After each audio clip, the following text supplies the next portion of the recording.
Hi, it's Deepal again, and today we're going to stretch out our pizza dough that's been rusting in the fridge, and we will be showing you how to top it and get it into the oven.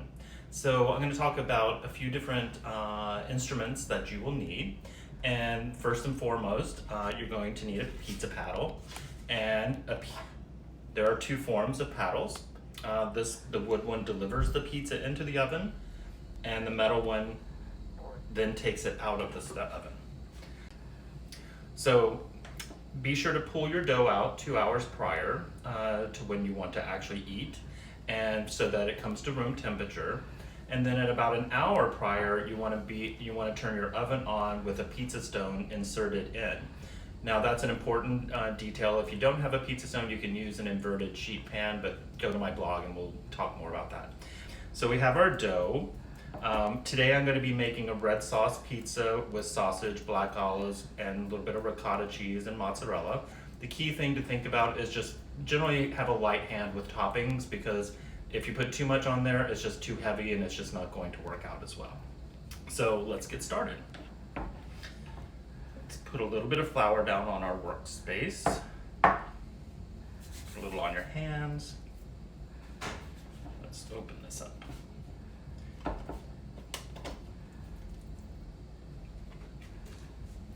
That is a very happy dough.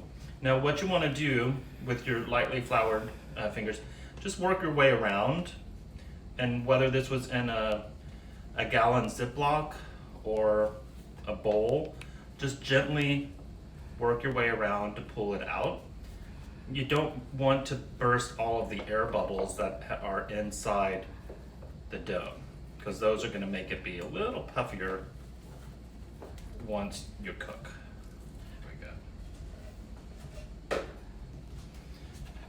Now, what you want to do is you just want to start pressing it out into a circular shape. Now, if it's not a perfect circle, don't worry about it, because it's a homemade pizza.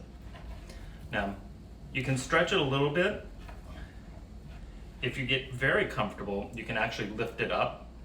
And what you're doing is you're holding your hand like this and basically just stretching out to form the shape. Now you can use your arms and your hands to hold the pizza, so it's not getting away from you, and you can just see I'm gently kind of pulling it apart. If you're uncomfortable doing that, what you can do, use your fingertips, grab under and stretch it out that way. You want to kind of keep the center thin and then more thicker around the crown, and this is the crown. Now if you do develop a tear, you can just pinch it together and reseal it, that's fine. But what you want to do is just make sure that there is enough flour on your work surface so that it doesn't stick. And this dough is not doing it, but if yours is resisting and it's trying to shrink back up, just let it sit on the counter for a few minutes and it'll relax. Okay, so now the fun part begins, and you can see it's not a perfect circle, but it'll work. So we have our paddle, and what you're gonna do, you're gonna flour this up. You can use cornmeal or semolina flour, anything that you have. This will just make sure that the dough itself doesn't stick. So this is going to be a fun little challenge to get this on here on camera.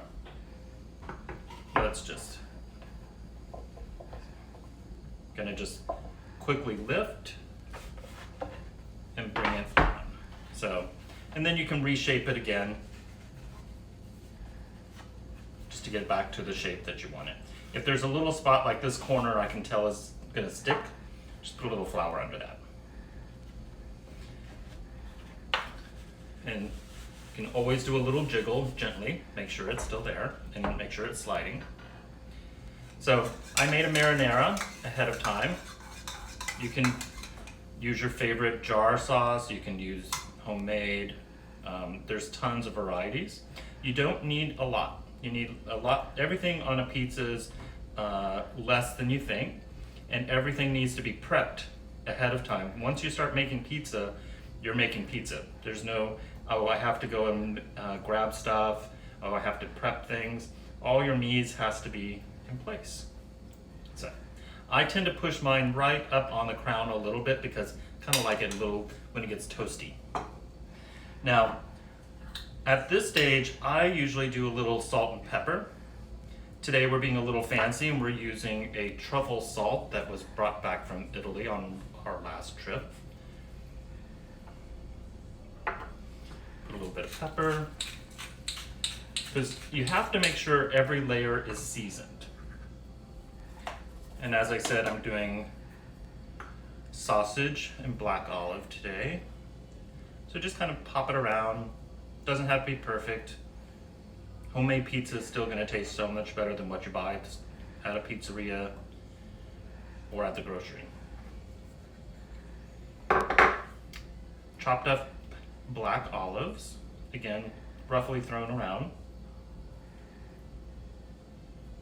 Again, doesn't have to be perfect.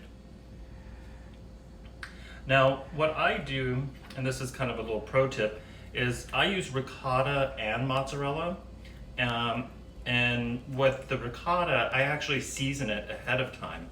And the seasoning can be, I use usually garlic powder and onion powder. This one actually has bits of preserved lemon. And if you're curious about preserved lemon, that'll be on the blog post as well. Super easy to do. And once you have it in the house, you can use it for so many different applications. And let me just wipe my hands. Pop a little mozzarella on.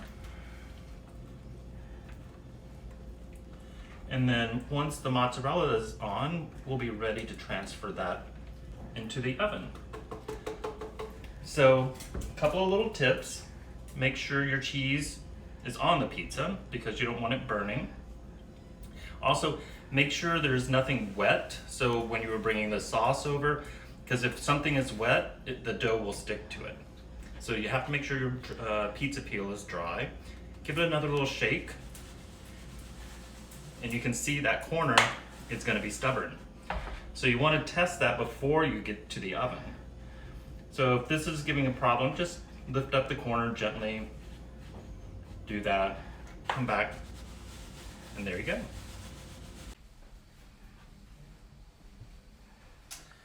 And the pizza's now been cooking for 7 minutes or so. It's all gonna depend on your stove. Now, a way of testing is, I'll be very quiet, listen to the dough. You can also check underneath. If it sounds hollow, it's probably cooked. Now, this is screaming hot, so you wanna let it sit for a few moments. And while it sits, what I like to do is drizzle a little bit of olive oil around the crown. Now I'm being a little fancy. I'm using truffle oil because, you know, why not? And just put a little bit on. It'll help make it glisten as well as taste a lot better. Who doesn't like a little truffle oil?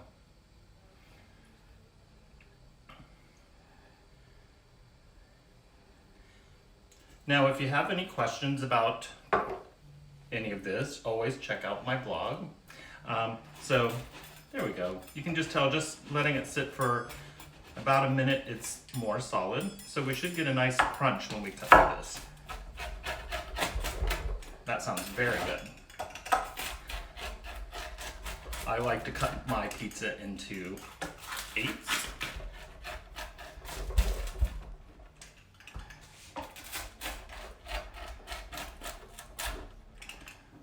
And now you're ready to serve. Enjoy. Let me know if you have questions, and don't burn your mouth.